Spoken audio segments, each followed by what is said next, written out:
Cove Sound, Florida, with Deane Blazie, the founder of Blazie Engineering and Maryland Computer Services. Here to talk to him about his experience as an entrepreneur.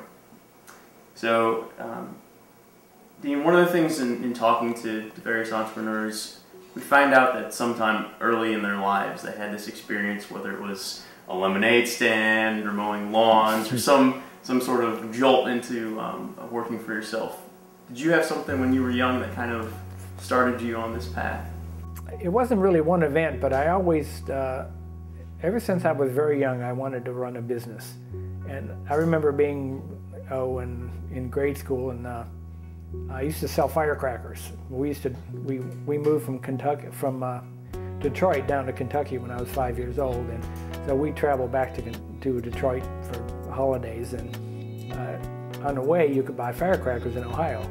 And being a kid who wanted to be an engineer, firecrackers were great. So we used to buy some of those, and once in a while, some of my schoolmates would want some, and I'd sell them to them, and made a few dollars. And I thought, gee, this is really great, making money. So it was my first introduction to being an entrepreneur, sort of.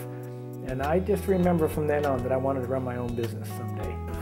Yeah, I guess I was lucky in that respect. A lot of people go to college, high school, and then college, and they don't really know what they want to do. They've been exposed to a few things, but they really have no idea, what do I want to do? For some reason, when I was young, I loved to tinker with things and take things apart and put them back together. And electricity and electronics in particular were something I really loved.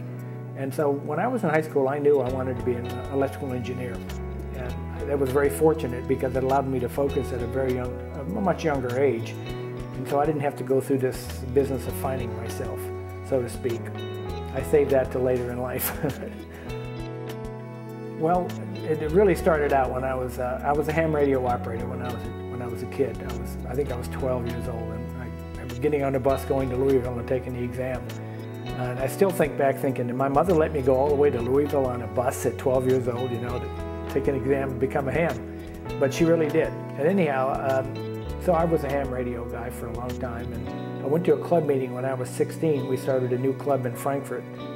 And at that club meeting, I met a blind fellow. His name was Tim Cranmer. And he worked for the state in the job of, he was the director of services for the blind. And we talked at the meeting, and I was very curious at how a blind person could operate a ham radio.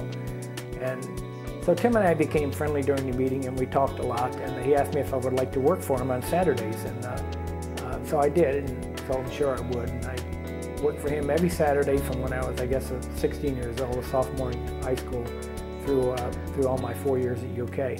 And every Saturday I'd go, and we'd do all different kinds of things, literally clean things around the house, crawl under his house, putting in furnace filters. I'll never forget that one. Painting things. Tim was an inventor. He was totally blind since he was about 12 or 13 years old. But he was a very, very clever fellow. One of the most brightest people I've met in my life. And so he would invent things and solve problems, and he asked me to help him wire them up. Well, at first all I could do was solder stuff together, and this was right around the time transistors were coming out, so I learned a little bit about transistors, and integrated circuits weren't even available yet. So he and I wired up some things, and he would invent things. And simple things like when you pour a cup of coffee, usually you put your finger in the cup and you wait till your finger burns, and then you know the cup is full. Well, he invented this, it was just a little reflex oscillator, if you know what that is, and with a couple of probes, he'd hang on the cup, pour the liquid in, and then it would, when the liquid reached the two probes, it would make an oscillator go off, and he called it the say when. So it would beep when the cup was full. Little things like that, and he'd build some of them and sell them, or give them away.